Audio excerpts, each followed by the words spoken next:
ইহান একটি বদ্ধ ঘরে বসে আছে। সামনে পুলিশের বড় কর্মকর্তা এসআই সুমন দাঁড়িয়ে। ইহান উঠে দাঁড়ায়। তার সামনে পেছনে কতগুলো পুলিশের লাশ পড়ে আছে। ইহান তার হাতে থাকা সিগারেটের অংশে একবার টান দিল, তখনই সুমন বলে, হারামির বাচ্চা, তুই বাঁচবি না, তোকে মরতেই হবে। পুলিশ হোক বা মাফিয়া, তোকে মারবে একজন, দেখিস। ইহান সিগারেট ফেলে পায়ের সাথে পিষে নেয়, তারপর বিকট একটা হাসি দিয়ে বলে, আরে চুপ কর শালা শুয়োরের বাচ্চা। পুলিশ হয়ে নারী পাচার করিস, ঘুষ নিস, বড় ডায়লগ দিস এখন। ইহানের উপরে আর কোনো মাফিয়া আছে দেখা শালা। তুই মরবি ইহান, মনে রাখিস। কথা বন্ধ কর জানোয়ার। শুনে রাখ, আমি ভয় দেখাই না, ভয় জন্মায় আমার উপস্থিতিতে। শহরটা জানে আমি চললে বাতাসও পা টিপে টিপে হাঁটে। তুই ভাবছিস আমি রেগে যাব তোর কথাতে আর পুলিশ ধরে মারবো? আমি রাগ করি না, রাগ হচ্ছে দুর্বলদের অস্ত্র। আমি সিদ্ধান্ত নেই, আর আমার সিদ্ধান্তে মানুষ ওঠে, আবার আমার সিদ্ধান্তেই পড়ে যায়। শক্তি বন্দুকে নয়, শক্তি সেই জায়গায় যেখানে মানুষ বন্দুক তুলতেও ভয় পায়। আমাকে চিনিস না? শহরের দিনের আলোতে আমি বড়লোক বাবার বকে যাওয়া ছেলে, আর অন্ধকারে আমি একজন মাফিয়া। শোন, আমি প্রতিশোধ নেই না, সময়কে নির্দেশ দেই কার জায়গা কোথায়। যে আমার দিকে শত্রু হিসেবে দাঁড়ায় সে দাঁড়িয়ে থাকে ঠিক ততক্ষণ যতক্ষণ আমি দেখি আমার চোখ যখন অন্যদিকে সরে যায় তার অস্তিত্ব নিয়ে সন্দেহ শুরু হয়ে যায়। মানুষ ভাবে তারা আমাকে চেনে, তারা শুধু আমার নীরবতা দেখে, কারণ ওরা জানে আমি কথা বললে এই শহর কাঁপে। Good bye officer. কথাটা বলেই ইহান তার কোমর থেকে পিস্তল বের করে সুমনের কপালে ঠাস করে গুলি করে। সুমন ছিটকে দেয়ালের কাছে গিয়ে পড়ে। সুমন পুলিশের লোক হয়েও নারী পাচার করে। আজ এক গাড়ি মেয়েদেরকে নিয়ে সে ইন্ডিয়াতে পাচার করতে চেয়েছিল। ইহান এসে তাকে আটকায়, কারণ ইহান এসব একদমই পছন্দ করে না। তাই সে ওর বন্ধু রাহুলকে নিয়ে নারী পাচার আটকাতে আসে। গাড়ি থেকে ওই লোকেরা মেয়েগুলোকে উদ্ধার করে নিয়ে যায়। ওরা গাড়ির কাছে আসে। হুট করে একটা মেয়েকে দেখতে পায় দুজন। ইহান মেয়েটাকে দেখেই চোখ সরাতে পারে না, সাথে সাথেই বলে, আহ ব্রো, দেখ মেয়েটা কি মারাত্মক সুন্দর। মন চাচ্ছে এখনই ওর সাথে রোম্যান্স করি, এই রাতের আধারে জঙ্গলের রাস্তা। উফ, সেই লাগবে কিন্তু। কি করবি, যাবি নাকি? ইহানের কথা শুনে তার বন্ধু অবাক। সে বলে, ব্রো, তুই সত্যি এর সাথে ওসব করবি? আই মিন, আগের মেয়েগুলোর মতো দেখতে মোটেও না, দেখে তো হিজাবি মনে হচ্ছে। সামনে থাকা মেয়েটির দিকে ইশারা করে বলে ওঠে রাহুল। তৎক্ষণিক জবাবে ইহান বলে, আমি এতটাও খারাপ নই। রাহুল খানিকটা ভ্রু কুঁচকে তাকায় ইহানের দিকে। দুজনে এসেছিল মিশনে। মাঝখান থেকে সব মেয়ে উদ্ধার হলেও এই মেয়েটার দিকে ইহানের নজর পড়েছে। রাহুল তখনই বলে ওঠে। তাহলে ছেড়ে দিবি? ইহানের ঠোঁটে রহস্যময় হাসি ফুটে ওঠে। সেই হাসি ধরেই বলে ওঠে। আরে আমি এতটা ভালোও নই। রাহুল প্রশ্নের নজরে তাকিয়ে থাকে ইহানের দিকে। ইহান তা দেখে হেসে দেয় আর বলে, একটু ধৈর্য ধর, একটু পর সব জানতে পারবি। এখন ধর মেয়েটাকে, আগে এখান থেকে নিয়ে যাই। কিছুক্ষণ আগেই হুঁশ ফিরে বিন্দুর। চোখ পিটপিট করে খুলে আবার বন্ধ করে নেয় সে। আবার চোখ খোলার চেষ্টা করে সে। চোখ খুলতেই সবকিছু অন্ধকার দেখতে পায় সে। মুহূর্তেই বিন্দুর মুখখানে ভয় স্পষ্ট হয়ে ওঠে। তার কাছে মনে হয় হতে থাকে তার দম বন্ধ হয়ে আসে।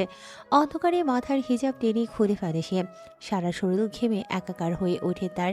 সাথে সাথে তার শ্বাস প্রশ্বাস দ্রুত বেগে বাড়তে থাকে। সে বিছানায় হাতড়াতে নামিয়ে তারপর দেয়ালে গিয়ে ঠেকে। আর তখনই পাশে থাকা টেবিলের উপর ফুলদানিটা পড়ে যায়। বিন্দুর দম আটকে আসে। তার সাথে মস্তিষ্ক কাজ করা বন্ধ করে দেয়। সে দেয়াল হাতড়িয়ে দরজা খুঁজতে চেষ্টা করে যাচ্ছে, কিন্তু পারছে না। দুটি পা যেন অবশ হয়ে আসে তার। সে খোঁড়াতে দরজা খুঁজতে থাকে।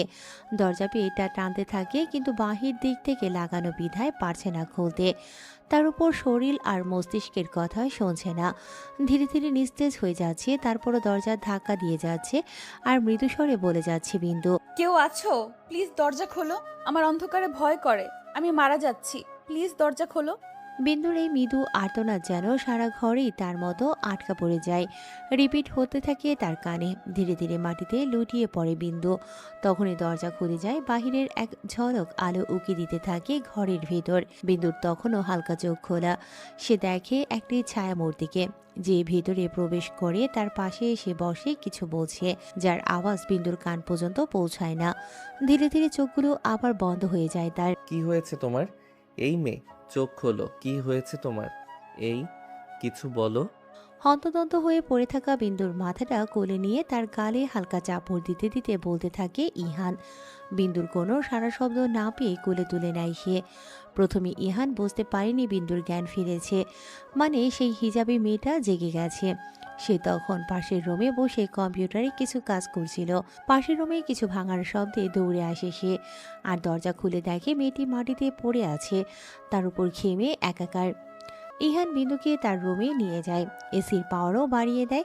এতক্ষণ পর্যন্ত মেয়েটিকে ভালো করে লক্ষ্য করেনি সে, যেহেতু তখন সেই হিজাব আর নেকাব পরা অবস্থায় ছিল। তাছাড়া এমন জায়গা থেকে তাকে নিয়ে আসে, কিছুই জানে না সে।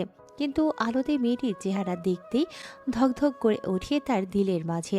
সেই স্থির চাহনিতে তাকিয়ে থাকে বিন্দুর দিকে, যেন আজ কত বছরের তৃষ্ণা মেটায় সেই মেয়েটির সৌন্দর্য দেখে। ধীরে ধীরে স্পন্দন তীব্র হতে থাকে তার, সাথে সাথে ইহানের চোখ থেকে দুফোঁটা জল গড়িয়ে পড়ে। মেয়েটির সেই মায়াময়ী মুখখানি দেখে পুরনো স্মৃতি মনে পড়ে যায় ইহানের। পরক্ষণে চোখ মুখ শক্ত করে দুহাত মুঠ করে বলতে থাকে সে। কাউকে ছাড়বো না আমি। সব কটাকে তার কর্মের ফল পেতেই হবে। আর আমি দেব সব, গুনে গুনে সবাইকে মেরে ফেলবো। বিন্দুকে বিছানায় শুইয়ে দিয়ে ঘর থেকে বের হয়ে যায় ইহান। কখন থেকে কলিং বেল বেজেই যাচ্ছে ইহানের বাসার। দরজা খোলার কোনো নাম নেই। এখন রীতিমতো হাত পা ছুড়ে দরজা ধাক্কাতে থাকে ঝিনুক। এ বাসায় ইহান আর তার সার্ভেন্ট জোজো থাকে। জোজো বাজারে গেছে, ইহান কাজ করছে বাড়ির ভেতরে। ইহান এত জোরে জোরে আওয়াজ পাওয়ায় সিঁড়ি বেয়ে নেমে আসে নিচে। ভাবতে থাকে এই সময় কে এলো, আর রাহুলের কাছে চাবি আছে, সে এমন করবে না। তবে কি জোজো আসলো? হাতের ঘড়ির দিকে তাকিয়ে আবারও বলে, জোজোর এখন আসার কথা না।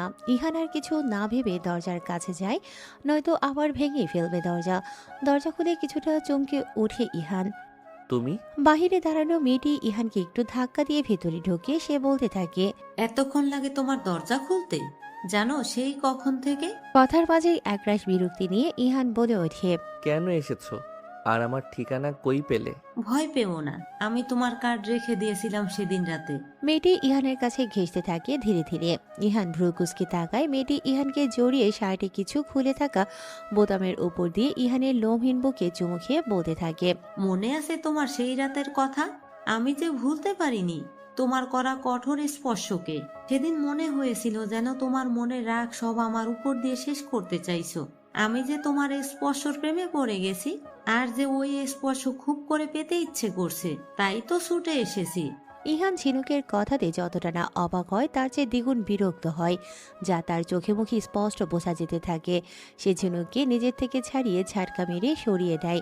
ঝিনুক পড়তে গিয়েও নিজেকে সামলে নেয়। ঝিনুকের রাগ লেগে যায়। সে ইহানের দিকে তাকিয়ে চিৎকার করে বলে ওঠে, তোমার সাহস কি করে হয় তুমি ঝিনুক শেখকে ধাক্কা দাও? তুমি কি জানো আমি কে? ইহান ভাবলেশীনভাবে নিজের শার্ট ঠিক করতে করতে বলে ওঠে, হ্যাঁ জানি তুমি কে। আমি কেন, পুরো শহর এখন জানে তুমি কে। তুমি হচ্ছ সে যার একটি খুব হট অশ্লীল ভিডিও বের হয়েছে, যেখানে বোঝাই যাচ্ছে ঝিনুক শেখ তার সবকিছু একটি অপরিচিত ছেলের কাছে, যেখানে এও বোঝা যাচ্ছে যে ঝিনুক ছেলেটির সাথে স্বেচ্ছায় সেই খেলায় তাল দিয়ে যাচ্ছে। আর কিছু শুনতে চাও? চুপসে যাওয়ার মতো মেয়ে ঝিনুক না। সে এবার জোর গলায় বলতে থাকে, সব তুমি করেছো? কেস করব আমি তোমার নামে। ইহান এবার সোফার উপর পায়ের উপর পা তুলে খুব আরাম করে বসে বলতে থাকে, হ্যাঁ, কেন নয়, করতেই পারো।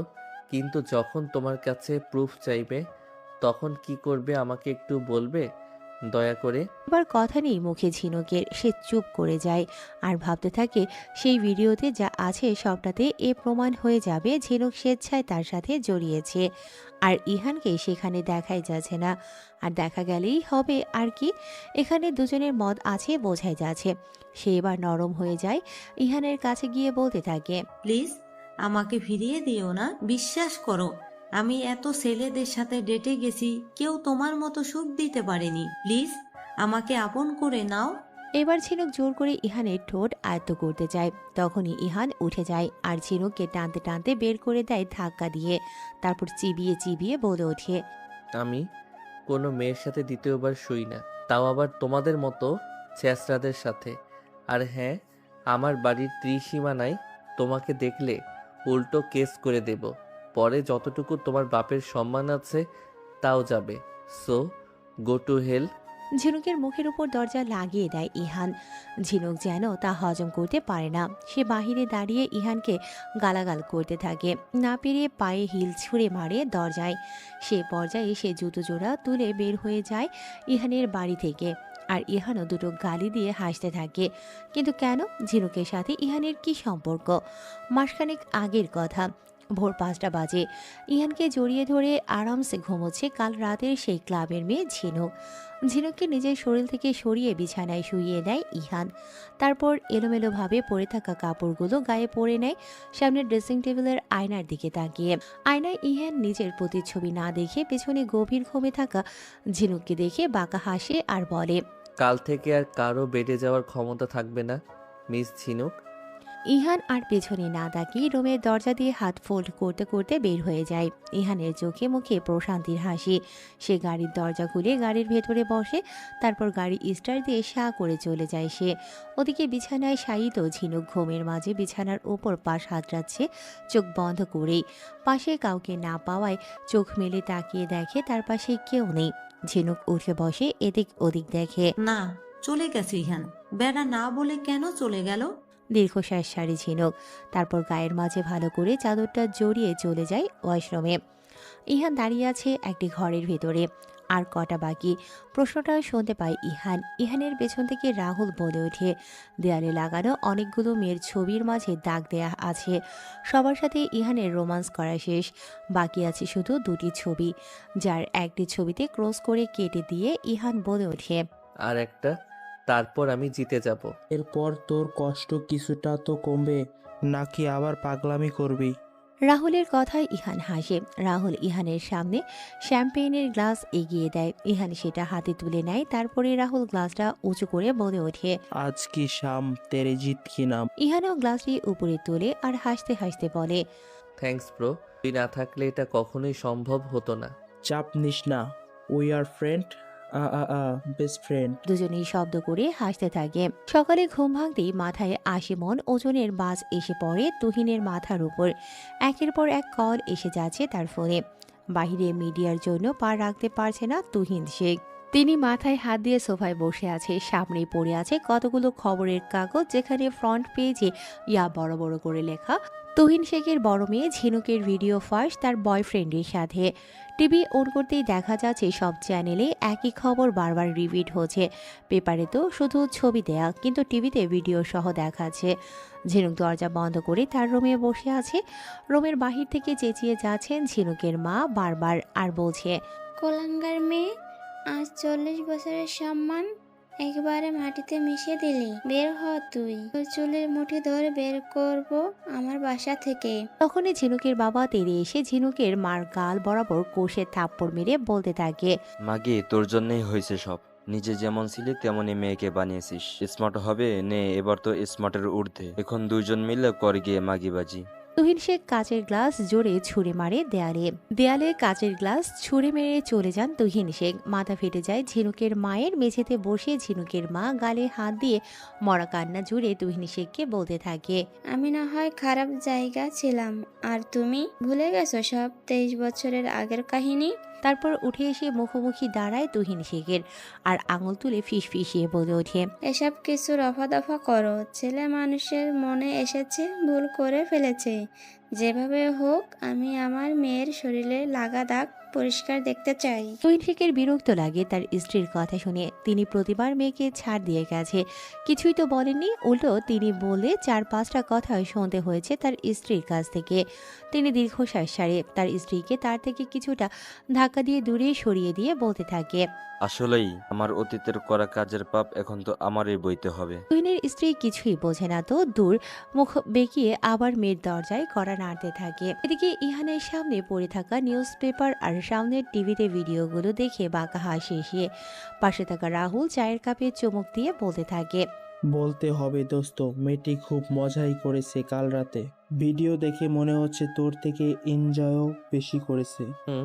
গম্ভীরভাবে বলে ইহান। রাহুল পিঠে চাপড় মেরে বলে উঠল, তোর কষ্ট যে এখন ভারী পড়ে ওদের ওপর। এক চোখ টিপ মারি রাহুল। ইহান মৃদু হেসে বলে ওঠে, এই কষ্টই যে ওদের ধ্বংস করতে যথেষ্ট। এখন চল, এই হিজাবি মেয়ের সাথে দেখা করতে হবে। বিন্দু, কি করবি তার সাথে? মেয়েটাকে তো নিয়ে আসলি পুলিশদের থেকে। ভাবছি বিয়ে করব। কি? হ্যাঁ। কথাটা বলে উঠিয়ে চলে যায় ইহান। ইহানের যাওয়ার দিকে চেয়ে থাকে রাহুল। এটাই ছিল ঝিনুকের সাথে ইহানের সম্পর্ক। তাই আজ ঝিনুক এসেছিল ইহানের সাথে দেখা করতে। উল্টে ইহানই সবকিছু ভাইরাল করে দিয়েছে। অপরদিকে খাটের উপর বসে কেঁদে যাচ্ছে বিন্দু। আর ভেবে যায় কি থেকে কি হয়ে গেল তার জীবন। ৭২ ঘন্টা আগেও সব ঠিক ছিল। এই ৭২ ঘন্টায় তার জীবন পুরোটাই পাল্টে দিয়েছে ইহান নামক ব্যক্তি, যে কিনা বর্তমানে তার স্বামী। কিছুক্ষণ আগে তাদের বিয়ের কার্য শেষ হয়। বিন্দু না চাইতেও এ বিয়ে করতে রাজি হয়, নয়তো তার বাপ ভাই এখন জেলে থাকতো। বিন্দু মনে মনে ভাবে, তার বাবা যে এত বড় পাপের সঙ্গে জড়িয়ে আছে সে স্বপ্নেও কল্পনা করেনি।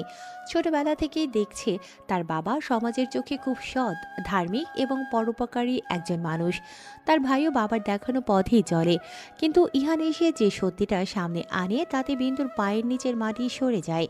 তার বাবা এবং ভাই যে নারী পাচারের এই জঘন্য চক্রের সঙ্গে যুক্ত তা বিশ্বাস করা তার জন্য অসম্ভব ছিল।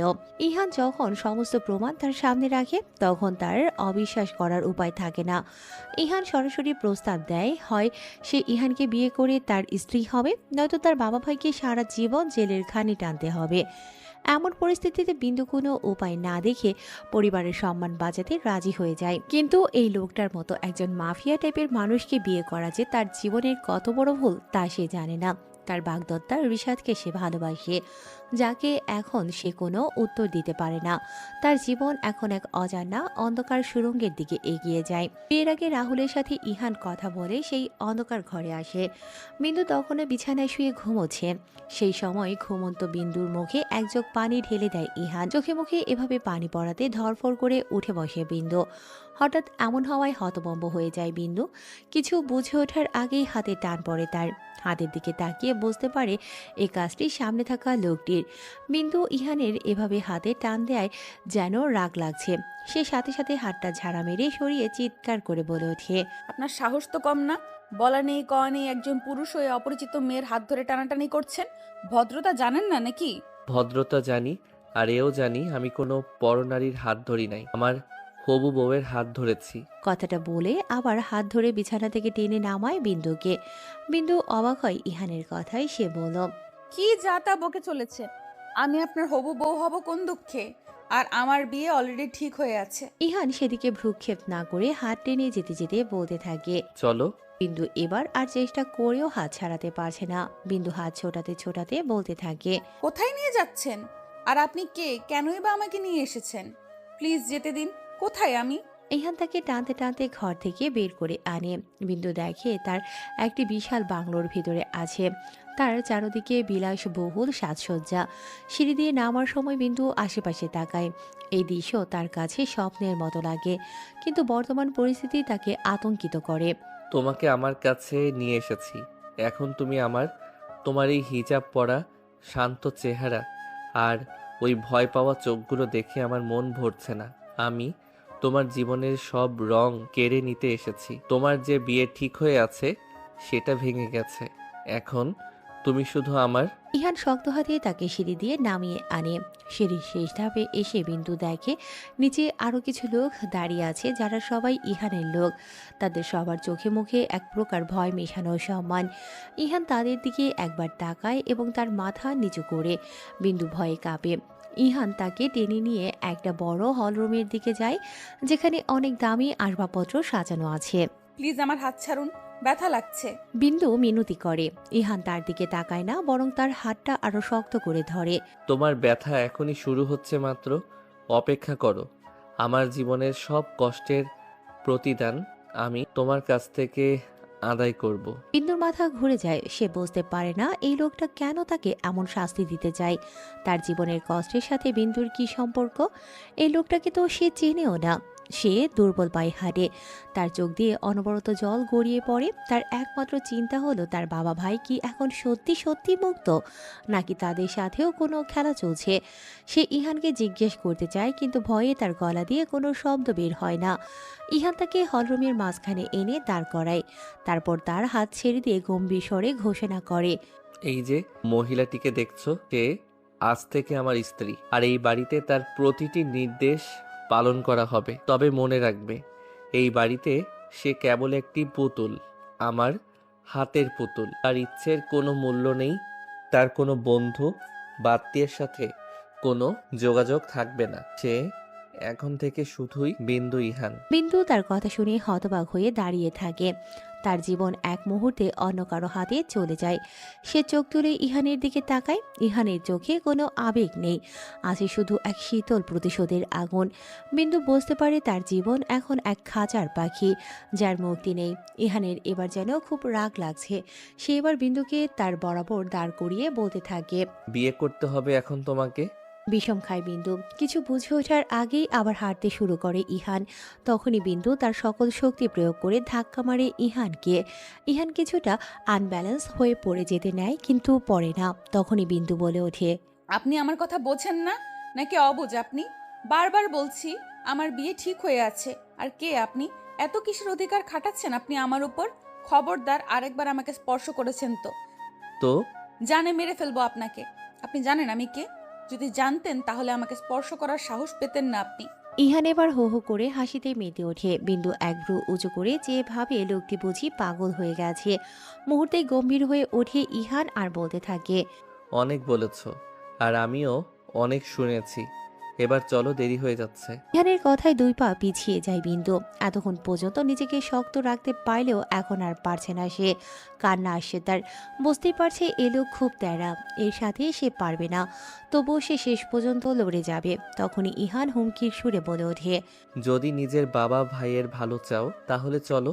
বিন্দু চমকে তাকালো। ইহান মুচকি হেসে আবার হাত টান দিতে নেয়।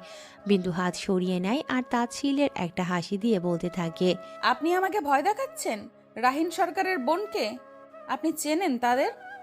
একবার জানতে পারলে আপনার মাথাটা থাকবে না। রাহিন সরকার নামটা শোনার সাথে সাথে রাগ চেপে বসে মাথায় ইহানের। সে সাথে সাথে বিন্দুর কিছু চুল হাতের মুঠোয় টেনে ধরে বলতে থাকে, রাহিন সরকারের নামটা না নিলেই পারতিস। ভালো খাতির করছিলাম, ভালো লাগেনি তোর। এখন দেখছি তোকে আমার খারাপ দিকটা দেখাতেই হবে। খুব তেজ না তোর শরীরে? এই ছোট থেকে পই পই হিসেব নেব আমি আজ। একবার বিয়েটা হতে দে। বিন্দু ব্যথায় কুকড়ে যাচ্ছে। বারবার হাত ছোটানোর চেষ্টা করে যাচ্ছে, কিন্তু ব্যর্থ হচ্ছে প্রতিবার। চোখ দিয়ে পানি পড়ছে টপ টপ করে। বিন্দু কাঁদো কাঁদো গলায় বলে ওঠে, প্লিজ ছাড়ুন, অনেক ব্যথা পাচ্ছি। ইহান আরো জোরে টান দেয়। ব্যথায় আরো জোরে চিৎকার করে উঠল সে। ইহান এবার চুল টেনেই নিচে নামাতে নেয়, কিন্তু বিন্দু হার মানতে রাজি নয়। এবার রাগ বেড়ে যায় ইহানের। বিন্দুকে ধাক্কা মেরে ফেলে দেয়। সাথে সাথে ফ্লোরে পড়ে যায় বিন্দু। তখনই ইহান বলতে থাকে, তোরা ভালো কথা কাজ কোনোটারই দাম দিতে জানিস না, বা শিখিসনি। কি ভাবিস তোরা?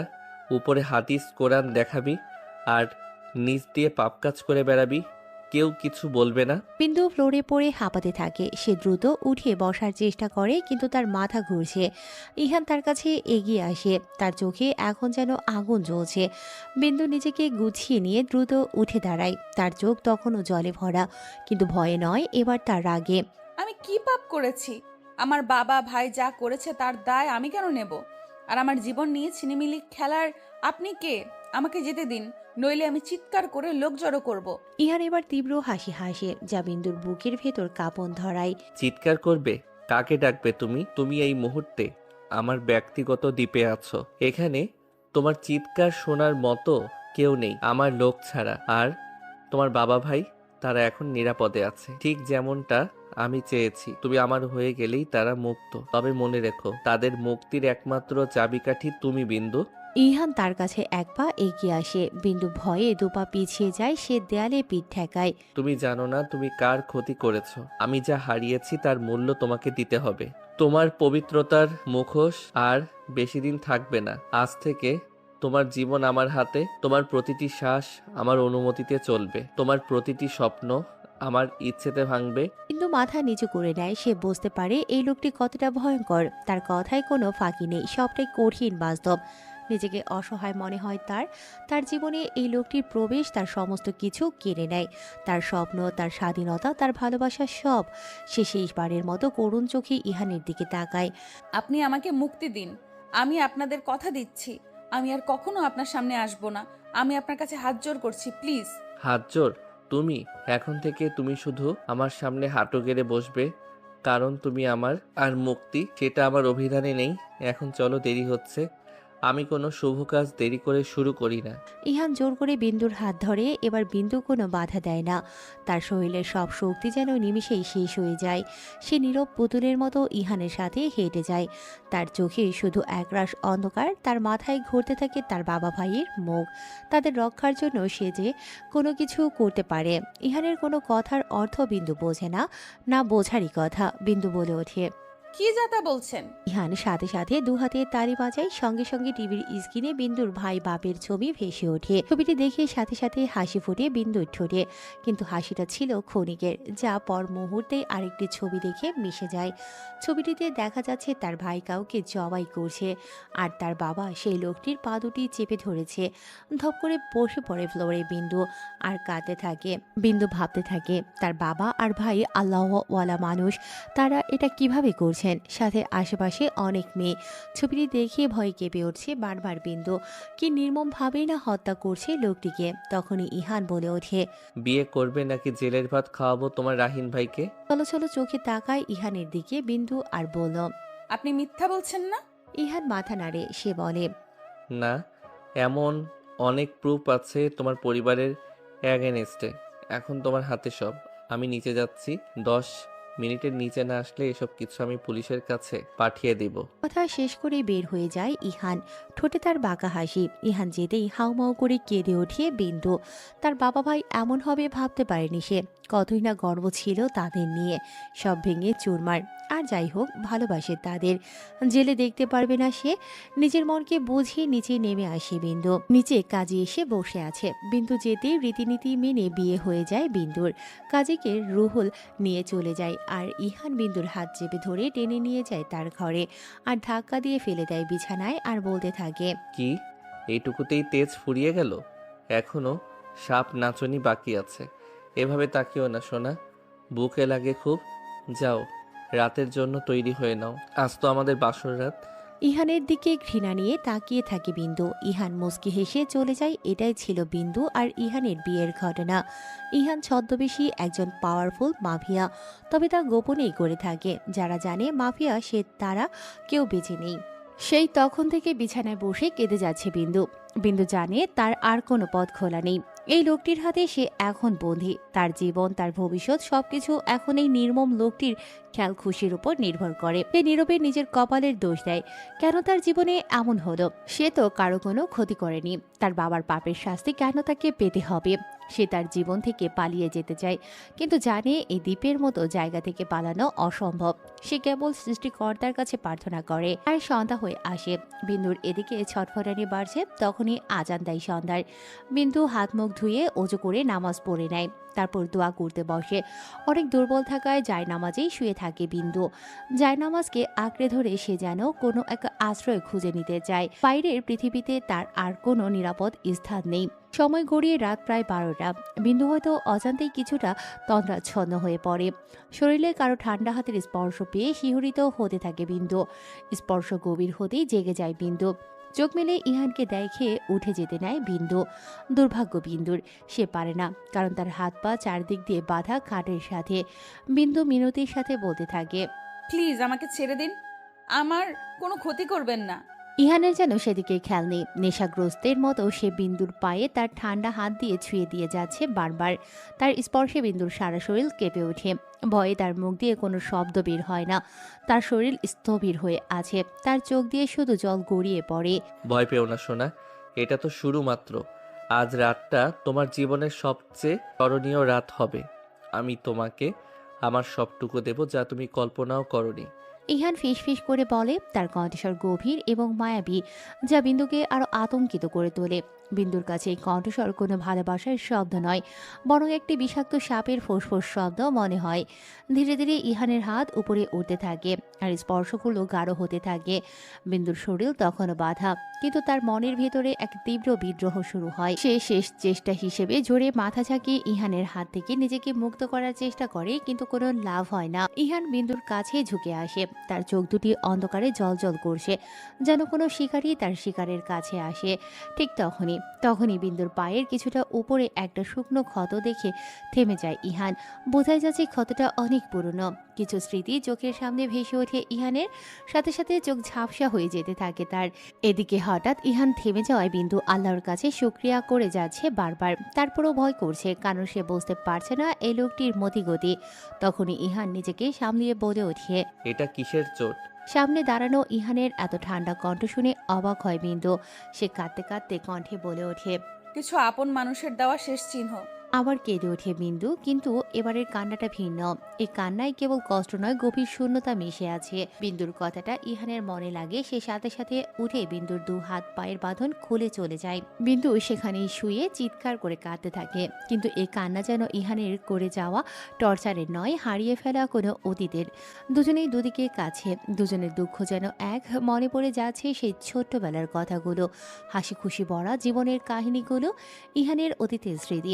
পুরি মেয়ে, আর কত কষ্ট সহ্য করতে হবে আমাদের তোর জন্য বল? গ্রামের আনাচে কানাচে সবাই তোর কুকর্মের কথা সমালোচনা করছে।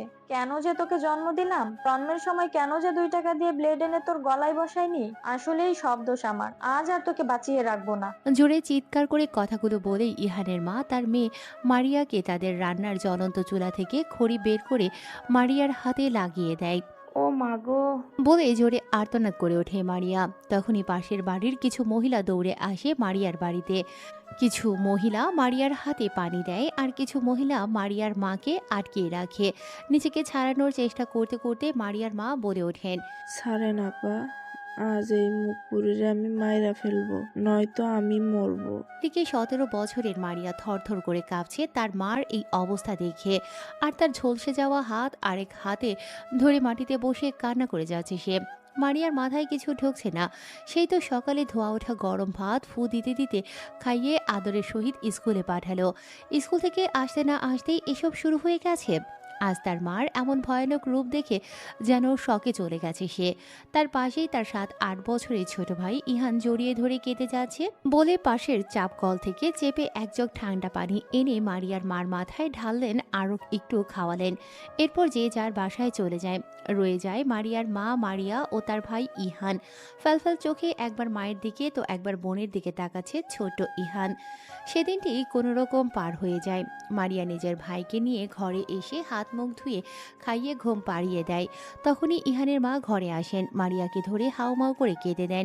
পোড়া হাতটায় চুমু এঁকে দেন তিনি, আর বলতে থাকেন, মারে মাফ করে দিস আমায়, আমি কেমনে পারলাম আমার বাচ্চা মেয়েটারে মারতে। বলেই কাঁদতে থাকে। তখন ইহান ঘুমোয়নি। চোখ খুলে মা আর বোনকে এভাবে দেখিয়ে খুশি হয় অনেক এবং জড়িয়ে ধরে তাদের। তখনই তাদের বাবা আসেন আর বলতে থাকেন, আমাকে বাদ দিয়ে গ্রুপ ভাগ করা হচ্ছে। বলে তিনিও যোগ দিলেন। 4 জন মিলে গ্রুপ ভাগ করে একটি হাসি খুশি পরিবার তাদের, যেখানে ভালোবাসার শেষ নেই। তখন মারিয়া স্কুলে যাওয়ার পর কিছু আল্লাহওয়ালা মানুষ আসে, এসে নানা কথা শুনিয়ে যান তাদের মাকে, যারা দূর থেকে শুনতে পায় ইহান। তখন লোকগুলো বলে গেছে মারিয়া অনেক খারাপ হয়ে গেছে। মারিয়া ছেলেদের সাথে ঘোরাঘুরি করে বাকি মেয়েদের খারাপ করে দিচ্ছে। মারিয়ার মা ভালো করে জানে এই লোকগুলো মুখে যা দেখাচ্ছে ভেতরে তারা হচ্ছে নিকৃষ্ট পিশাচ। তাদের ছেলে 2 বার খুন করে জেল খাটছে, আর সেই ছেলের জন্য বিয়ের প্রস্তাব পাঠায় তারা। মানা করার পর থেকেই মারিয়াকে খারাপ বলে যায় প্রতিনিয়ত। এ নিয়ে অনেক বিরোধিতা করেন মারিয়ার বাবা, কিন্তু খারাপ মানুষদের সাথে কেউ কি পেরে উঠেছে কখনো? তার উপর তারা ওই গ্রামের সব থেকে ধনী, যার জন্য মুখ খুলতে ভয় পায় সবাই। আমাদের সমাজে এমন অনেক নিকৃষ্ট প্রাণী আছে যারা মুখোশ পরে থাকে আল্লাহওয়ালা হওয়ার, আর সেই মুখোশের পেছনে তারা নানান রকম হট্টগোল করে যায় প্রতিনিয়ত। পরের দিন রীতিমতো স্কুলের জন্য হাসি খুশি পা বাড়ায় মারিয়া, কিন্তু সেই হাসিটা যে তার শেষ হাসি ছিল জানা ছিল না মারিয়ার মার। মারিয়া যখন স্কুলে পৌঁছায় তখন সেই তথাকথিত আল্লাহওয়ালা লোকগুলোর ছেলে ও তার বন্ধুরা মিলে তাকে ঘিরে ধরে। তারা মারিয়াকে জোর করে টেনে একটি পরিত্যক্ত গোডাউনে নিয়ে যায়। মারিয়া প্রাণপণ চিৎকার করে, কিন্তু কেউ এগিয়ে আসে না। গ্রামের সবাই তাদের ভয় পায়, তাই কেউ মুখ খোলে না। ইহান স্কুল থেকে ফেরার পথে দূর থেকে কিছু দেখতে পায়। তার দিদি মারিয়ার স্কুল ড্রেস পরা ছেঁড়া ওনাটা গোডাউনের দরজার কাছে পড়ে থাকতে দেখে সে। তার ছোট্ট বুকটা ভয়ে কেঁপে ওঠে। সে দ্রুত দৌড়ে গিয়ে তার বাবাকে খবর দিতে যায়। তার বাবা দ্রুত কিছু লোক নিয়ে সেখানে পৌঁছান, কিন্তু ততক্ষণে অনেক দেরি হয়ে যায়। গোডাউনের ভেতরে মারিয়ার নিথর দেহ পড়ে আছে, তার শরীর ক্ষতবিক্ষত, পোশাক ছেঁড়া। বাবা মা তাদের মেয়ের এমন অবস্থা দেখে সেখানে জ্ঞান হারান। ছোট্ট ইহান এই দৃশ্য দেখে শকে চলে যায়।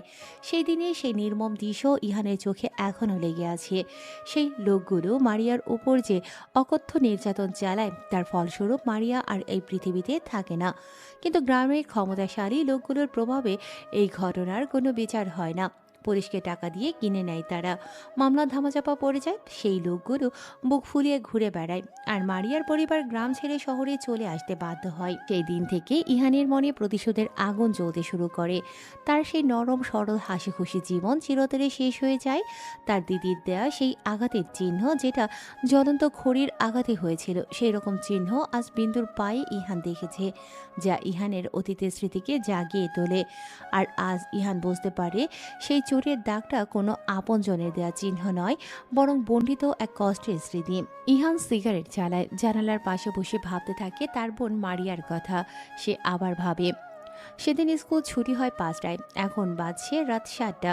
মারিয়া এখনও ঘরে ফেরেনি। মারিয়ার মা চিন্তিত হয়ে বাড়ির উঠোনে পায়চারি করছে। মারিয়ার বাবা গিয়েছেন মারিয়ার বন্ধু বান্ধবীদের বাসায় খুঁজতে। ইহান পাশে বসে তার মার পায়চারি দেখে যাচ্ছে। ছোট্ট ইহান কি করবে বুঝতে পারছে না, ভাবছে আজ বড় হলে ওকে ঠিক খুঁজে বের করতাম। চোখের সামনে ভেসে উঠছে সকালে বোনের সাথে কাটানো শেষ স্মৃতিটুকু। সকাল সকাল বোনের হাত ধরে বের হয়ে যায় স্কুলে ইহান। ছোট্ট হলেও ইহান বড়দের মতো আচরণ করতো সব সময়। বড় ভাইয়ের মতো দায়িত্ব পালন করতো সে। মারিয়াও তার নাক চেপে বলতো, ওলে আমার বড় ভাইটা রে। তারপর দুজনে ফিক করে হেসে দিত। আজই তার ব্যতিক্রম হয় না। যথারীতি স্কুলে এসে ক্লাস করতে চলে যায় সে। ইহান ছোট্ট ক্লাসে থাকায় ইহানের আগে ছুটি হয়ে যায়। ইহান স্কুলে দেরিতে ভর্তি হওয়াতে সে ছোটদের সাথে ক্লাস করে। এখানে তার কিছু বন্ধু বান্ধবীও তৈরি হয়, কিন্তু তারা সবাই ছোট। তাদের মধ্যে সবচেয়ে ছোট ছিল বিন্দু। আর বিন্দুকে ইহান ছোট থেকেই পছন্দ করত। বিন্দুও করত, কারণ মেয়েরা বেশিরভাগ বাবা ভাইয়ের কাছে আবদার করত, বায়না ধরত, কিন্তু বিন্দু তা পারে না। তাই তার সব আবদার থাকতো ইহানকে জুড়ে। ইহানও তার পকেট মানি দিয়ে তাকে এটা ওটা কিনে দিত। সেদিন স্কুল ছুটির পর বিন্দু আর ইহান তার বোনের কাছে যায়। মারিয়া তাদের দেখে ক্লাস থেকে বের হয়ে আদর করে বলতে থাকে, ওমা, আমার রোমিও তার জুলিয়েটকে নিয়ে এসেছে দেখছি। আপি। মারিয়া হাসতে হাসতে বলতে থাকে, আচ্ছা বাবা, সরি, এখন বাসায় যা, বিন্দুকে ওর বাসায় পৌঁছে দিস কিন্তু। বিন্দু সাথে সাথে মারিয়াকে জড়িয়ে ধরে বলে, তুমি অনেক কিউট আপি, আসি। বলে চুমু এঁকে দেয় মারিয়ার গালে। মারিয়াও তাকে চুমু খেয়ে বলে, তুমি কিউট বাবু। চলে আসে তারা। বিন্দুকে বাসায় দিয়ে ইহান চলে যায় তার বাসায়। এভাবে দুপুর গড়িয়ে বিকেল হয়ে যায়। মারিয়ার জন্য ভাত বেড়ে জোড়াতে রাখে মারিয়ার মা। ইহান মাঠে খেলতে গেছে। এভাবে বসে থাকতে থাকতে সন্ধ্যা হতে থাকে। ইহানও চলে আসে। এসে দেখে তার মা পায়চারি করছেন। সঙ্গে সঙ্গে তার বাবাকে কল করে। বাবা এসে খুঁজতে যান এদিক ওদিক, পান না সে।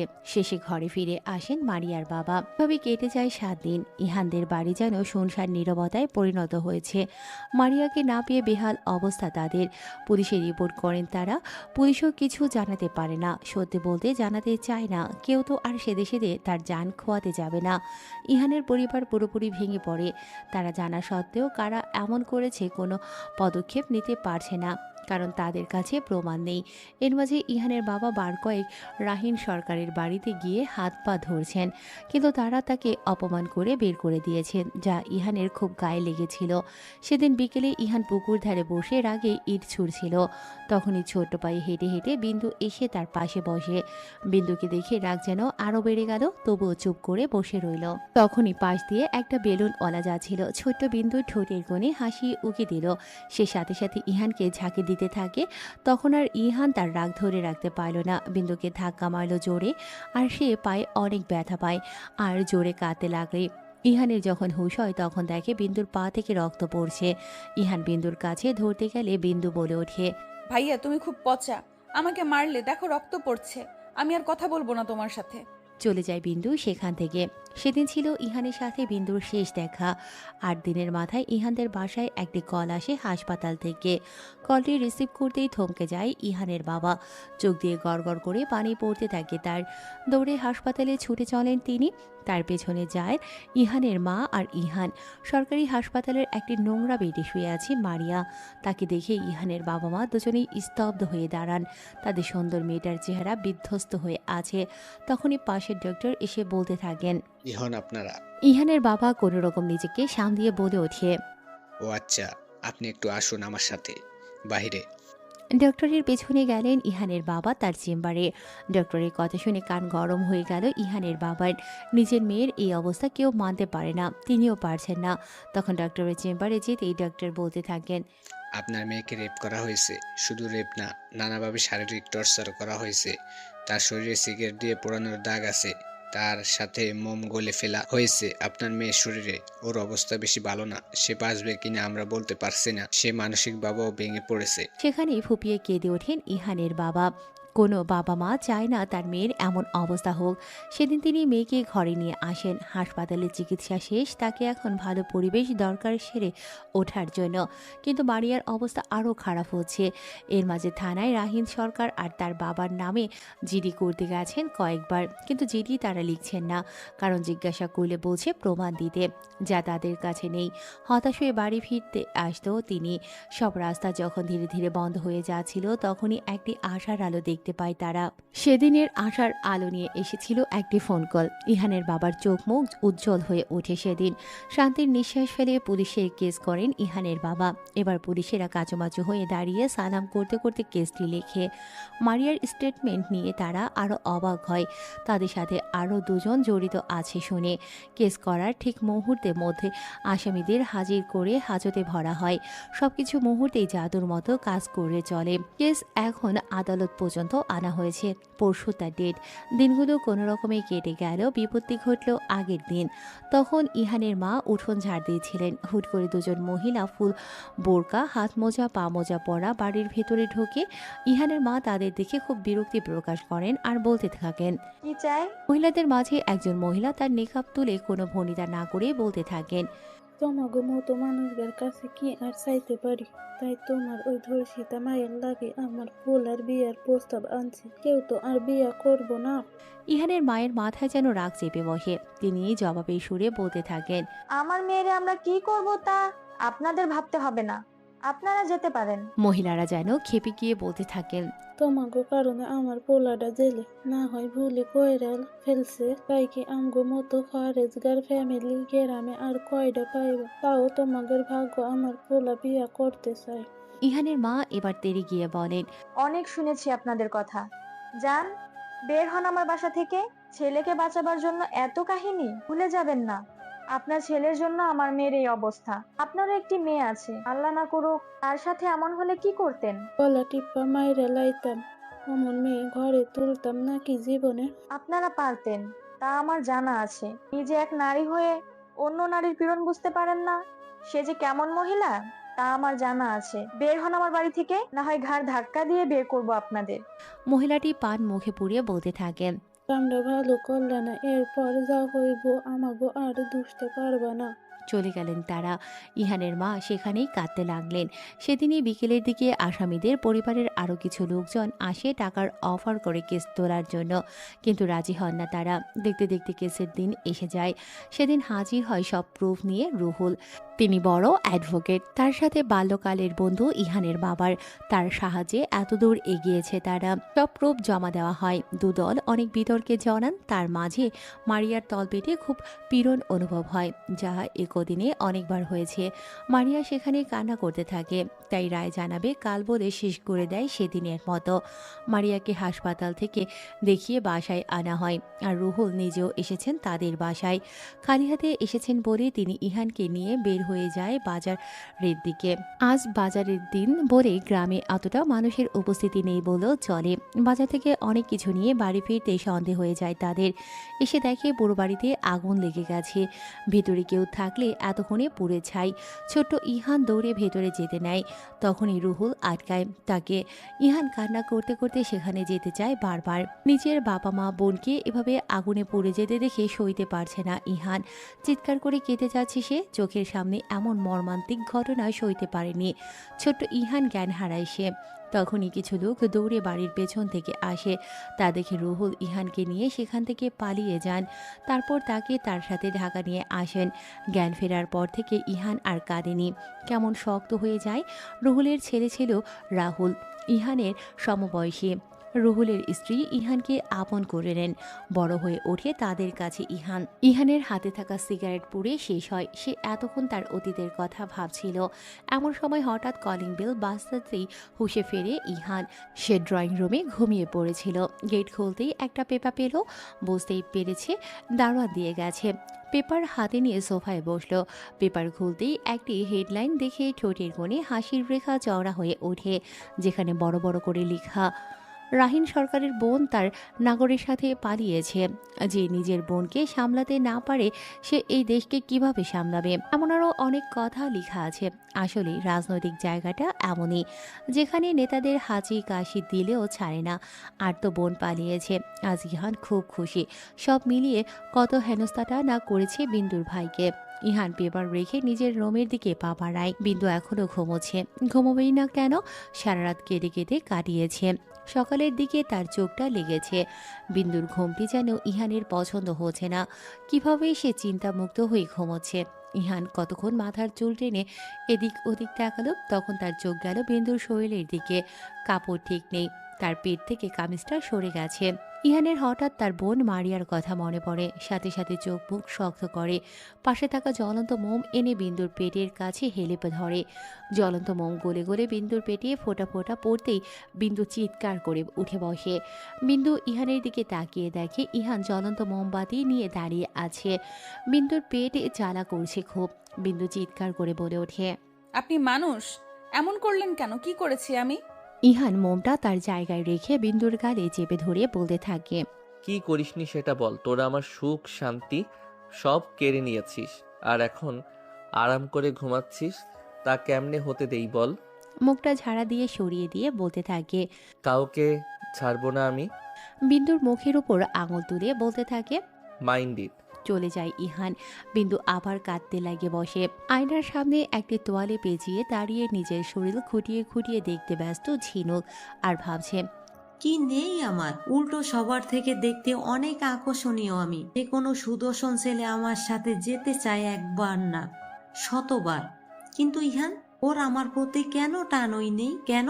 আমি তো ওকে সেদিন অনেক খুশি করেছিলাম, তাহলে কেন সে আমায় চায় না? তোয়ালেটা খুলে ফেলে দেয় ঝিনুক আর বলতে থাকে, এই যে স্পর্শ তুমি করেছো, আমি যে ভুলতে পারছি না, আর তোমাকেও ভুলতে দেব না। আমি তোমাকে আমার করে ছাড়বো।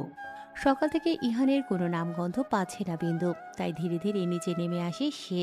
সদর দরজা খোলা, তার উপর নিচে কেউ নেই। যেই না ছুটে বের হতে নেবে অমনি হাতে হ্যাঁচকা টান খায় বিন্দু। পেছনের দিকে ফিরে মানুষটিকে দেখে ভয়ে কেঁপে ওঠে সে, আর বলতে থাকে, আপনি? ইহান এসে দাঁড়িয়েছে সামনে। সে প্রশ্ন করে, কোথায় যাওয়া হচ্ছিল বিন্দু? হাত ছাড়াতে ছাড়াতে বলতে থাকে বিন্দু, প্লিজ আমাকে যেতে দিন। কি করেছি আমি আপনার? ইহান বাঁকা হেসে বলতে থাকে, এত সহজে না বেবি। মুহূর্তেই মুখের ভাব পাল্টে দাঁতে দাঁত চেপে বলতে থাকে, আর তোমার এত সাহস হলো কেমনে আমার কাছ থেকে পালানোর? তুমি কি ভুলে গেছো তুমি আমার বিয়ে করা স্ত্রী? স্ত্রী কথাটা শুনে মেজাজ বিগড়ে যায় বিন্দুর। বিন্দু চিৎকার করে বলে ওঠে, কিসের স্ত্রী? আমি এই বিয়ে মানি না। আমি থাকবো না আপনার সাথে। আজ নয়তো কাল আপনার মতো কাফিরের থেকে অনেক দূরে চলে যাব। দরকার হলে আপনাকে খুন করে ফেলবো আমি। ইহানের কাছে এটা জোকস মনে হলো। বিন্দুর হাত ছেড়ে হো হো করে হাসতে লাগলো। তার হাসি পুরো বাড়ি গুঞ্জন সৃষ্টি করে। বিন্দুর যেন ভয় জেগে বসলো। বসারই কথা, কাল থেকে এখন পর্যন্ত কত কি না তার সাথে করছে। আর এখন তো পালাতে চেয়েছিল, এখন না জানি কোন কষ্ট দিয়ে বসে। ভয়ে দু একবার শুকনো ঢোক গিলে বিন্দু, তারপর ধীরে ধীরে নরম সুরে বলে ওঠে, কি চান আপনি আমার কাছে? এমন কেন করছেন? আমি তো কিছু করিনি আপনার। দেখুন, আমার বাবা ভাইয়ের মান সম্মানের বিষয়, প্লিজ যেতে দিন। তার উপর কদিন বাদে আমার বিয়ে, আমি ফিরে না গেলে অনেক বাজে অবস্থায় পড়বে, প্লিজ। ইহান দুহাত বেঁধে খুব মনোযোগ দিয়ে কথাগুলো শুনল। তাকে এমন শান্ত দেখে বিন্দু আবার বলতে থাকে, দেখুন, আজ আমার জায়গায় আপনার বোন থাকলে আপনার কেমন লাগতো বলেন? প্লিজ একটু বোঝার চেষ্টা করুন। বিন্দুর এই কথায় ইহান বাঁকা হাসল। সেই হাসির রেখা মুখে রেখেই বলতে থাকে, খুব ভালোবাসো বিন্দু তোমার ভাইকে। আচ্ছা, তোমার ভাই বাবা তারা কি তোমায় এতই ভালোবাসে? বিন্দু এবার চুপ করে গেল। বিন্দুকে চুপ করে থাকতে দেখে ইহান একটু শব্দ করে হেসে দিল। তারপর পাশের সোফায় শটান করে বসে পড়ল পায়ের উপর পা তুলে। কিন্তু নজর এখনো নিচের দিকে তাকিয়ে দুহাত মোচড়ানো বিন্দুর দিকে। বিন্দু খুব টেনশনে পড়লে দুহাত এভাবে মোচড়ায়। ইহান সেদিকে নজর রেখে বলতে থাকে, আমার থেকে পালানোর সে দুঃসাহস তুমি করেছো, তার জন্য তোমাকে শাস্তি পেতে হবে। কিন্তু তার আগে তোমার মন থেকে কিছুটা ভ্রম দূর করতে হবে। বিন্দু মাথা তুলে তাকায় আর এক ভ্রু কুঁচকে বলতে থাকে, ভ্রম? ভ্রম যা তোমার মনে পুষে রেখেছো তোমার বাপ ভাইকে নিয়ে। কি বলতে চাইছেন? ইহান এবার উঠে এসে বিন্দুর সাথে ঘেঁষে দাঁড়ায়। তারপর বিন্দুর ডান হাতের বাহু চেপে ধরে উপরে নিয়ে যেতে থাকে। আর বিন্দু এদিকে ব্যথায় চিৎকার করে বলে ওঠে, প্লিজ আমার বাহু ছাড়ুন, ব্যথা করছে। ব্যথায় দু চোখে পানি চলে আসে তার। ইহান এবার তার রুমে এসে ঝটকা মেরে ফেলে দেয় বিন্দুকে। বিন্দু নিচে পড়ে যায়। তখন ইহান বিন্দুর সামনে হাঁটু গেড়ে বসে বলতে থাকে, বিন্দু, তুই খুব বকিস রে সেই ছোট থেকেই। কেন এত অবহেলার পরও চিনতে পারিস না তোর বাপ ভাইকে? বিন্দু ইহানের কথায় চমকে যায় আর বলতে থাকে, ছোট থেকে মানে? আপনি কি আমাকে চিনতেন আগে থেকে? কে আপনি? বিন্দুর প্রশ্নে ইহান হাসল, যেটা কোনো সুখের হাসি না, চাপা কষ্টের হাসি, যা বিন্দু খুব করে বুঝতে পারছে। কেন জানি বিন্দুরও এই হাসিতে কষ্ট লাগলো। কেনই বা এই ব্যক্তিটিকে দেখে তার পরিচিত মনে হচ্ছে, আর কেনই বা এই লোকটি তাকে টানছে। তার প্রতিটি বাক্য বিন্দুর বিশ্বাস করতে ইচ্ছে করছে। জানিস বিন্দু, আমাদের সমাজে প্রতিটি মানুষের দুটি রূপ আছে, কারো ভালো কারো খারাপ। কেউ কেউ তার ভালো দিকটি প্রকাশ করে, কিন্তু সেই ভালো মানুষের আড়ালে খারাপ দিকগুলো লুকায়িত রাখে। আবার কেউ খারাপ দিকটি বহিঃপ্রকাশ করে যায়, কিন্তু ভিতর থেকে একজন ভালো মানুষটা লুকিয়ে রাখে। তোর বাপ ভাই সেই প্রথমটার মতো। যারা বিন্দু ইহানের কথায় কিছুই বুঝতে পারল না। সে প্রশ্ন চোখে চেয়েই রইল। ইহান আবার হাসলো আর বলল, বিন্দু, তুই সত্যি বড্ড বোকা। বাপ ভাইয়ের কথা রাখতে তোর নিজের লাইফটাই শেষ করে দিতি রে। কি বলতে চাইছেন? আর এত পেঁচাচ্ছেন কেন? সোজাসুজি বলেন যা বলার। ইহান আবার বিন্দুর কাছে এগিয়ে গেল। মাটি থেকে বিন্দুকে তুলে আরামসে বিছানায় বসালো। তার পাশে সেও বসলো। বিন্দু সবকিছু বিস্ময়ের চোখে দেখছে। বিন্দুর দুগালে ইহানের দু হাত রাখ দিয়ে বলতে থাকে, আমি শুধু জুলিয়েটকে বাঁচাতে চাইছি। বিন্দু চমকে ইহানের দিকে তাকায়। জুলিয়েট নামটা শুনে বিন্দুর মনে ধক করে ওঠে। সে ইহানের বোন মারিয়ার দেওয়া ডাক নাম ছিল। তাহলে কি উনি? সে কাপা কাপা কণ্ঠে বলে ওঠে, কে আপনি? ইহান এবার বুঝতে পারে বিন্দু কিছু একটা বুঝতে পেরেছে। সে বিন্দুকে ছেড়ে গটগট করে বের হয়ে যায় রুম থেকে।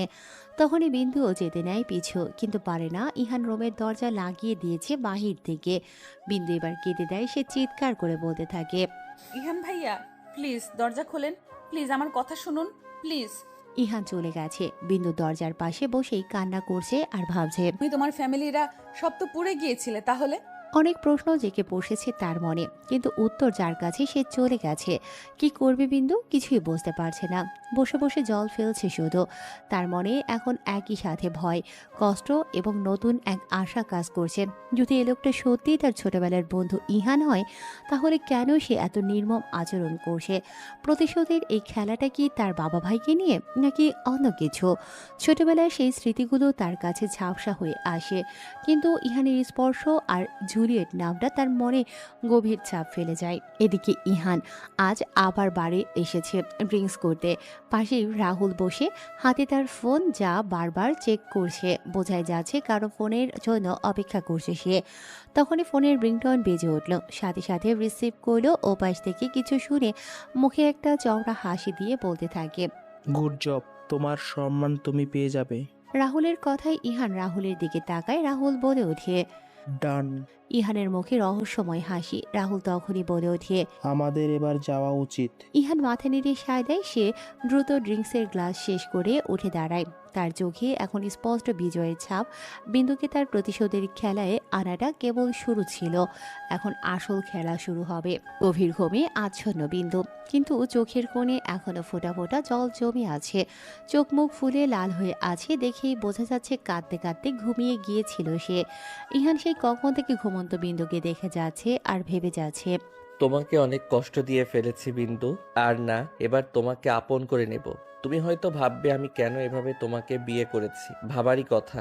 ঘুমন্ত বিন্দুর মুখের উপর এক হাত দিয়ে আদর করতে থাকে ইহান আর বলতে থাকে, কে সেই ছোট থেকে ভালোবাসি রে বিন্দু, খুব।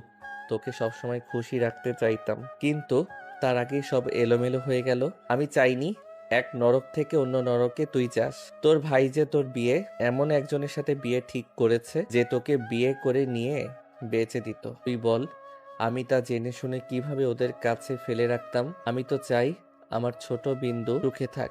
ইহানের চোখের কোণে জল এসে জমা হয়। চোখের কোণের জল মুছে বিন্দু থেকে উঠে যেতে নেয়, কিন্তু পারে না। ঘুমের ঘোরে বিন্দু ইহানের হাত ধরে তার মাথার নিচে গুজে নেয়। ইহান হেসে দেয় আর তার বিন্দুর কপালে গভীর চুম্বন এঁকে দেয় এবং তার পাশ ঘেঁষে বিন্দুর বুকে মাথা রেখে শুয়ে পড়ে। আজ যেন খুব শান্তি লাগছে বিন্দুর বুকে মাথা রেখে। ইহান ক্লান্ত থাকায় ঘুমিয়ে যায় তাড়াতাড়ি।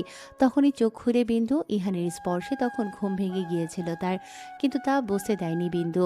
বুঝলে হয়তো এসব কথা তার অজানাই থাকতো। ছোট থেকেই বাপ ভাইকে ভালোবাসলেও তাদের কাছে অবহেলা ছাড়া কিছুই পায়নি সে।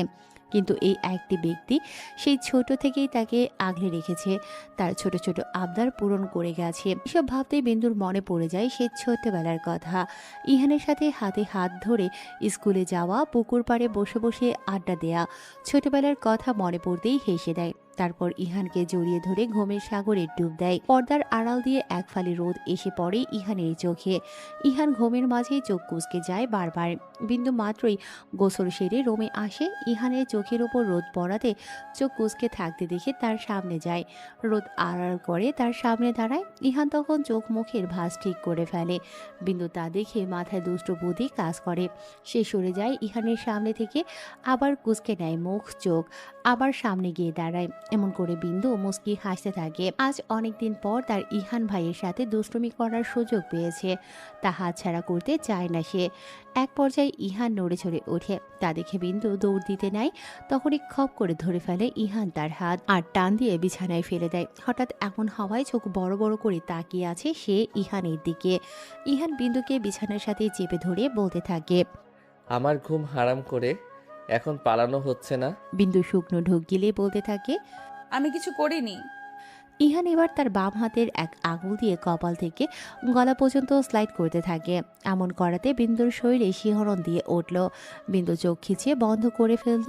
বিন্দুর ঠোঁট কেঁপে যাচ্ছে বারবার, তা দেখে ইহান কন্ট্রোললেস হতে লাগলো। সাথে সাথে বিন্দুর নরম ওষ্ঠদয়গুলো ইহানের ওষ্ঠদয়ে আবদ্ধ করে নিল। তাত এমন হওয়াতে চোখ মেলে তাকায় বিন্দু। ইহানও তাকিয়ে বিন্দুর চোখের দিকে। ধীরে ধীরে দুজনেই আয়েসে চোখ বন্ধ করে নেয়। ইহানের সাথে তাল মিলিয়ে বিন্দু চুমু খেতে থাকে। হঠাৎ করে ইহানের কিছু মনে পড়ে যায়। সে ঝটকা মেরে বিন্দুকে সরিয়ে দেয়। তারপর উঠে চলে যায় ওয়াশরুমের দিকে। এদিকে ইহানের এমন করায় ফ্যাল করে তাকিয়ে রয় বিন্দু যাওয়ার দিকে। তারপর দীর্ঘশ্বাস ফেলে নিচে নেমে যায়। ইহান ওয়াশরুম থেকে মাথা মুছতে মুছতে বের হয়। রুমে বিন্দুকে না পেয়ে চারপাশে দেখতে থাকে, না নেই। না পেয়ে ডাকতে থাকে জোরে, না কোনো সাড়া নেই বিন্দুর। দৌড়ের নিচে চলে আসে ইহান। এসে দেখে বিন্দু রান্নাঘরে টেবিলের দিকে ঝুঁকে কি জানি করছে। ইহান সেদিকে যেতে নেবে তখনই ডাক পড়ে রাহুলের। ইহান আর রান্নাঘরে না গিয়ে চলে যায় রাহুলের দিকে। দেখ দোস্ত, আজকের হেডলাইন, তুহিন শেখ নিজ গৃহে আত্মহত্যা। বলেই হাসতে লাগলো। ইহানের ঠোঁটেও বাঁকা হাসি। আজ 2 নম্বর শত্রুকেও কাফন পরাতে পেরেছে সে। এখন শুধু বাকি রাহিন। 1 বছর পর ফজরের আজানের মধুর ধ্বনি চারপাশটায়। আজানের শব্দে ঘুম ভেঙে যায় মাটিতে মাদুরের শায়িত বিন্দুর। এই 1 বছর মাদুর হয়েছে তার শয্যাসঙ্গী। ঘরে নরম তুলতুলে বিছানা থাকতেও সে এখানেই ঘুমাবেই না কেন? ইহানও তো এই 1 বছর এভাবে থেকেছে। নামাজ পড়ার জন্য উঠে বসে বিন্দু। মাদুরটি ভাঁজ করে পাশের দেয়ালে রেখে দেয়, তারপর অজু করতে চলে যায়। আজ বিন্দু অনেক খুশি। আজ এই 1 বছরের বনবাসের অবসান ঘটতে চলেছে। চটজলদি বাথরুম থেকে বের হয়ে তোয়ালে দিয়ে হাত পা মুছে ভালো করে ওনাটা গায়ে চেপে নেয়। তারপর জায়নামাজ বিছিয়ে নামাজে দাঁড়িয়ে যায় বিন্দু। চারপাশটা তখন অন্ধকার, শুধু আশেপাশে থেকে ঝিঝি পোকার ডাক শোনা যাচ্ছে। ফজরের নামাজ শেষ করে আরও 2 রাকাত শুকরিয়ানা নামাজও পড়ে নেয় সে। তারপর ক্রন্দনরত হয়ে মোনাজাতও করে নেয় সে। আজ আল্লাহর কাছে হাজারটা শুকরিয়া জানিয়ে উঠে পড়ে সে। হালকা ভোরের আভাস দেখা যাচ্ছে।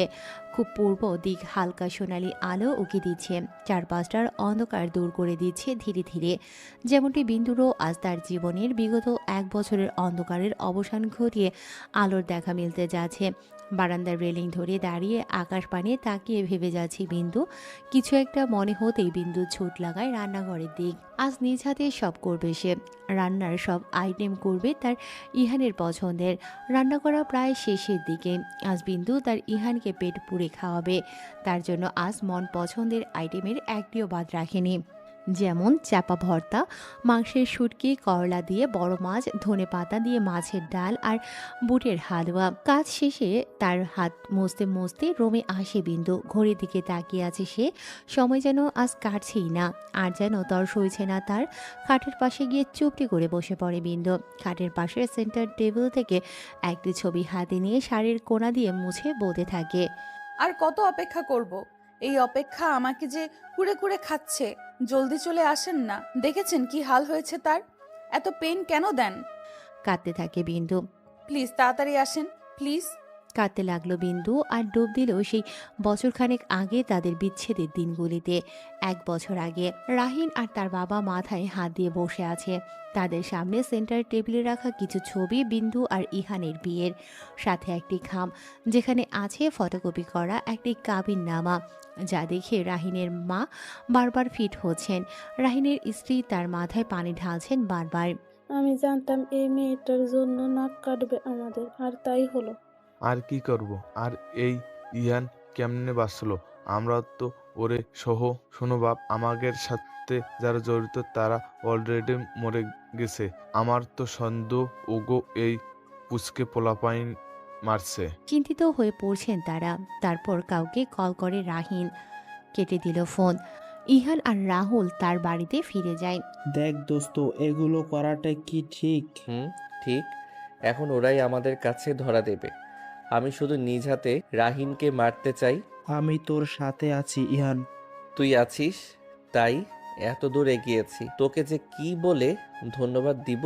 ছোট করছিস আমায়, তুই ভুলে যাচ্ছিস ভাই হোস আমার। জড়িয়ে ধরে রাহুলকে ইহান। তখনই ডাক পড়ে জোরে, ভাইয়া আসুন, নাস্তা রেডি। ইহান আর রাহুল দুজনেই খাবার টেবিলে আসে। বিন্দু আজও ইহানের পছন্দ মতো খাবার বানিয়েছে। পছন্দের খাবারগুলো চোখের সামনে পুরনো স্মৃতি মনে হতে থাকে তার। এই খাবারগুলো তার মা বোন খুব মজা করে রান্না করত, আর তাদের হাতে খুব আয়েশ করে খেতে বসত ইহান।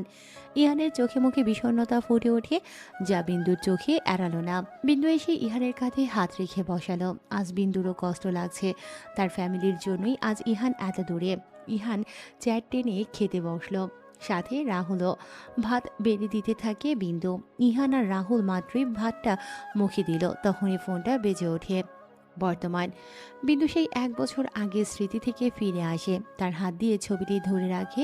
এই ছবির মানুষটি তাকে এমন 1 বছর একা রেখেছে। তখনই ফোনের শব্দে বিন্দু চমকে ওঠে। দৌড়ে ঘর থেকে বের হয়ে আসে সে। কলিং বেলের আওয়াজ নয়, এটা দরজা ধাক্কানোর আওয়াজ। বিন্দু দ্রুত সদর দরজার দিকে যায়। দরজার ওপাশে কে তা সে ভালো করেই জানে। তার হৃদয় আনন্দে নেচে ওঠে। কে? দরজার ওপাশ থেকে পরিচিত কণ্ঠস্বর ভেসে আসে। আমি। দরজা খোল। ইহানের কণ্ঠ শুনে আনন্দে চোখ ভরে আসে বিন্দুর। 1 বছর পর এই কণ্ঠ শোনা যেন স্বর্গের সুখ। সে দ্রুত দরজা খুলে দেয়। দরজা খুলতেই দেখে ইহান দাঁড়িয়ে আছে, তার পরনে কালো পোশাক, চোখে শীতলতা। কিন্তু বিন্দু সেই শীতলতা দেখতে পায় না, সে শুধু তার ভালোবাসার মানুষটিকে দেখে। বিন্দু কিছু বলার আগেই ইহান ভেতরে ঢুকে তার পেছনে ব্যাগপত্র নিয়ে রাহুল প্রবেশ করে। এই 1 বছর তুমি কোথায় ছিলে? কেন আমার সাথে কোনো যোগাযোগ করনি? ইহান বিন্দুর কথার কোনো উত্তর দেয় না, সে শুধু একবার ঘুরে রাহুলকে দেখে। রাহুল মাথা নেড়ে সায় জানায়। রাহুল, তুমি বরং এখন যাও, পরে কথা হবে। ঠিক আছে দোস্ত। রাহুল চলে যায়। ইহান এবার বিন্দুর দিকে তাকায়। বিন্দুর চোখে জল, কিন্তু মুখে হাসি। তুমি খুব কষ্ট দিয়েছো আমাকে। আমি জানতাম তুমি ভুল কিছু করনি, কিন্তু কেন এই বনবাস? ইহান ধীরে ধীরে বিন্দুর কাছে আসে। তার মুখে কোনো হাসি নেই, কিন্তু তার চোখে এখন আর সেই প্রতিশোধের আগুন নেই, আছে এক গভীর মমতা। তুমি তৈরি হয়ে নাও, আমরা আজই এখান থেকে চলে যাব। বিন্দু অবাক হয়ে তাকায়। কোথায় যাব? ইহান তার কোনো উত্তর না দিয়ে বিন্দুর হাত ধরে। বিন্দুর শরীরে শিহরণ জাগে। 1 বছর পর এই স্পর্শ। বিন্দু ইহানের হাতে তার হাত শক্ত করে ধরে। সে জানে এই হাত তাকে আর কখনো একা রাখবে না। তোমার পছন্দের সব খাবার বানিয়েছি, খাবে না? খাবো, এখন নয়, আগে এখান থেকে বের হই। বিন্দু আর কথা বাড়ায় না। সে জানে ইহান যে কারণেই হোক তাকে দূরে রেখেছিল, সেটা এখন শেষ। তার জীবনে আবার শান্তি ফিরে আসে। তবে আমাদের সমাজে একটি প্রচলন আছে, বাড়া ভাত নাকি রেখে যেতে নেই। আজকের সমাজের মানুষ মানে না, বিন্দুও ঠিক তাই। তারপরও কেন জানি ইহান রাহুলকে এভাবে ভাত রেখে চলে যাওয়াতে বিন্দুর মনে খসখস করতে থাকে। সে বুঝতেই পারছে না এমন কেন হলো, কি এমন কল আসলো যে দুজনেই বের হয়ে গেল। আজ ইহানের সাথে থাকছে 1 মাস হলো। এই 1 মাসে ইহান এমনটি কখনো করেনি। সে খাবার অপচয়কারী মানুষদের যেন পছন্দ করে না, তেমনি নিজেও করে না। তখন ভাত মাখিয়ে 1 নলা মুখে দেবে, তখনই ফোন আসে ইহানের ফোনে। ফোনটি রিসিভ করতেই সাথে রং পাল্টে যায় তার মুখের, সাথে সাথে বলে ওঠে, আসছি। পাশে থাকা রাহুল কেবল হাতের ভাতের 1 নলা মুখে পুড়েছিল। ইহানকে এমনভাবে দেখে জিজ্ঞাসা করল। কি হয়েছে? ইহান হাত ধুতে ধুতে বলে, উঠে এখনই যেতে হবে, ফ্যাক্টরিতে মারামারি লেগেছে। আমি যাচ্ছি, তুই ভাত খেয়ে আয়। রাহুল সাথে সাথে উঠে হাত ধুয়ে বলতে থাকে। না, আমিও যাব, চল। আর কথা না বাড়িয়ে বের হতে নেয় তারা। তখনই বিন্দু তরকারির বাটি নিয়ে খাবার টেবিলে আসে, দেখে তারা চলে যাচ্ছে। তখন পেছন থেকে বিন্দু বলতে থাকে, ভাতটা শেষ করে যান। কোথায় যাচ্ছেন আপনারা? কোনো জবাব পায় না আর। তখন থেকে খসখস করছে তার মন। ফ্যাক্টরিতে এসে কাউকে দেখতে পায় না তারা, অথচ কলটি ফ্যাক্টরিতে লাগানো টেলিফোন বুথ থেকে এসেছে। তার উপর এই সময় সব গেলগই, কিছু মাথায় আসে না তাদের। তখনই পেছন থেকে রাহুলের আওয়াজ শোনা গেল। তাৎক্ষণিক পেছনে ফিরে মাটিতে লুটিয়ে পড়তে দেখে রাহুলকে। রাহুলের সাদা শার্ট লাল হয়ে গেছে মুহূর্তেই। হঠাৎ এমন হওয়াতে স্তব্ধ হয়ে যায় ইহান।